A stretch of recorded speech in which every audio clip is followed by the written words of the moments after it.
La rapidité de la révolution tunisienne et la chute du dictateur ont pris de court les capitalistes néocoloniaux français et leurs affidés du Quai d'Orsay. Mais c'est une double déclaration de Michel Alliot-Marie, la secrétaire au Foreign Office de l'État de France, qui allait mettre le feu aux poudres dans l'État bananier du nord de la Méditerranée.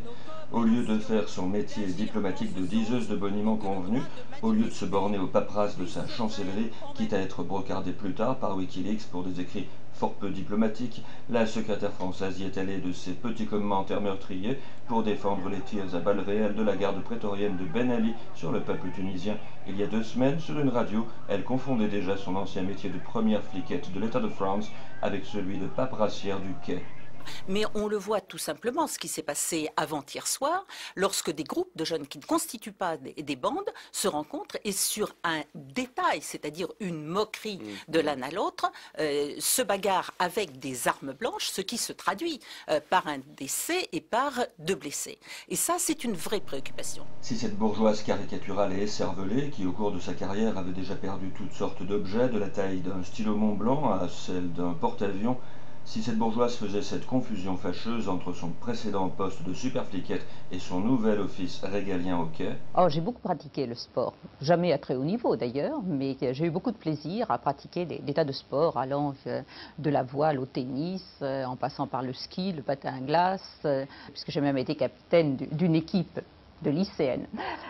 Si elle faisait cette confusion des genres en proposant une aide circonstanciée au régime de Ben Ali, qui était en train de s'illustrer de façon exemplaire,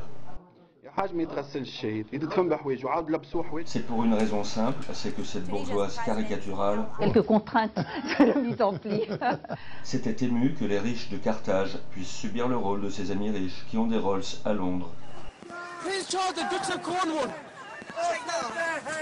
Elle devait renchérir mardi 11 janvier à la tribune de la Chambre basse de son État. C'est la raison pour laquelle nous proposons effectivement aux 2 pays de permettre, dans le cadre de nos coopérations, d'agir en ce sens pour que le droit de manifester puisse se faire en même temps que l'assurance. Une chambre qui a fait beaucoup de conneries, mais qui s'est aussi honorée en reconnaissant par exemple le génocide arménien contre toute logique marchande et qui a une certaine prétention, avec la République qu'elle croit incarner, à l'universalité des valeurs qu'elle défend.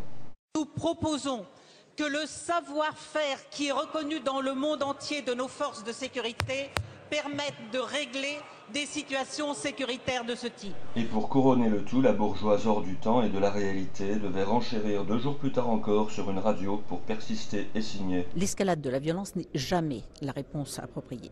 Et la France appelle depuis le début chacun à la retenue et elle demande notamment que soit évité un usage disproportionné de la force. Farid Zakaria rappelait sur CNN que Hillary Clinton avait prophétiquement invité les pays arabes à se démocratiser ou à être démocratisés, et cela 3 jours avant la fuite du gang des Ben Ali Trabelsi, les 40 voleurs de Tunis.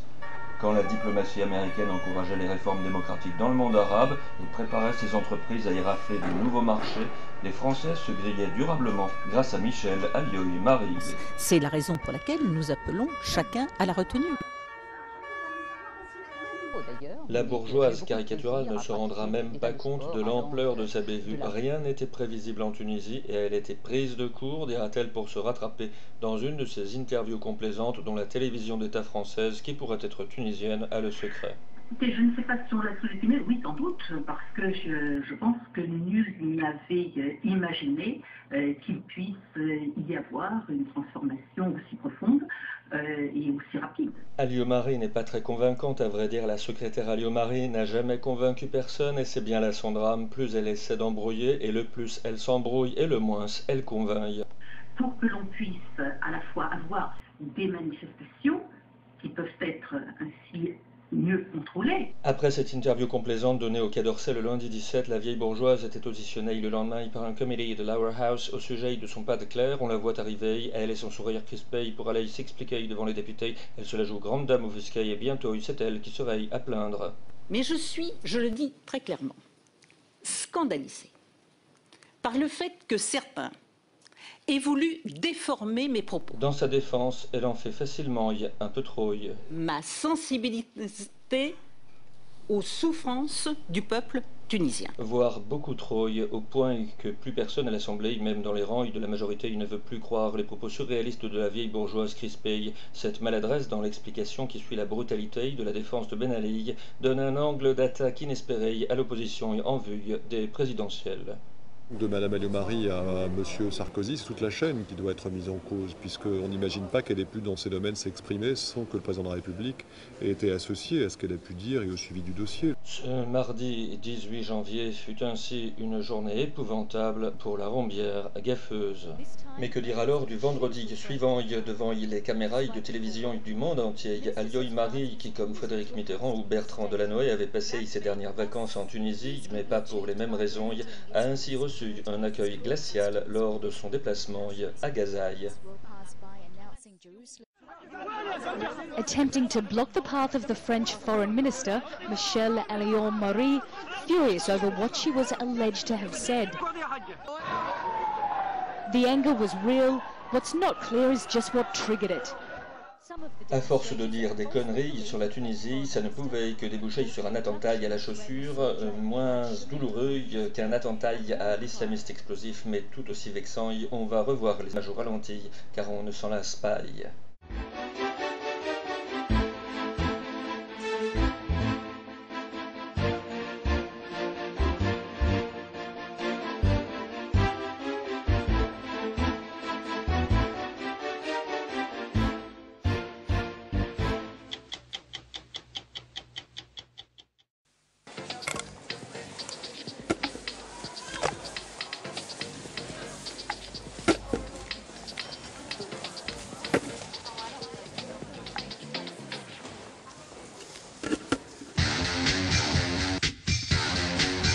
Viagra.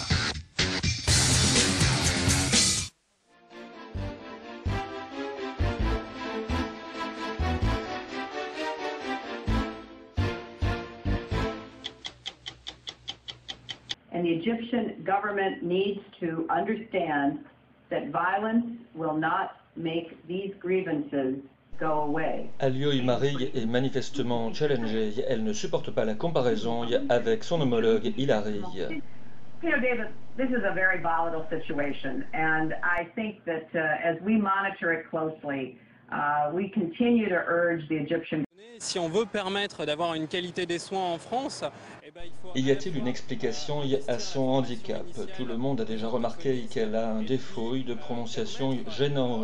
Les orthophonistes que nous avons consultés avancent deux explications possibles. En yoyotant, c'est-à-dire en mouillant mal à propos la terminaison des mots, Alliot-Marie tente soit de masquer un bégaiement, auquel cas elle serait gravement challengée, car le bégaiement est assez rare chez les femmes. Il y a tout un travail avec des adultes aussi, qui en neuro par exemple. Ou bien il n'y aurait pas de pathologie réelle, il s'agirait alors d'un tic de langage acquis à la suite de cours donnés par des conseillers en communication qui auront voulu singulariser la prononciation d'Alliot-Marie pour attirer l'attention du public sur une personnalité somme toute peu originale et assez fade. Alain Madelin, un politicien français qui doit être mort actuellement, yoyotait aussi et aurait pu bénéficier, si l'on peut dire, des instructions des mêmes conseillers.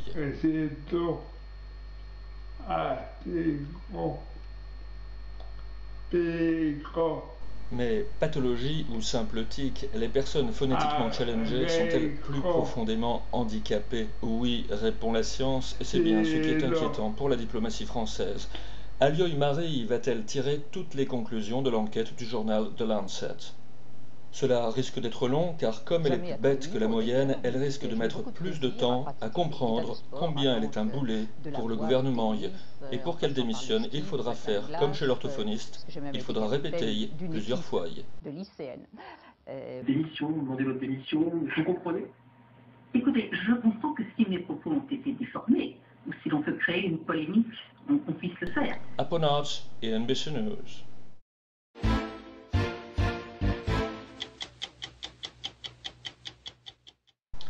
Voilà, c'est tout pour ce soir. Rendez-vous fin février 2011, si Dieu nous prête vie et santé, Inch'Allah. Excellente soirée sur NBC.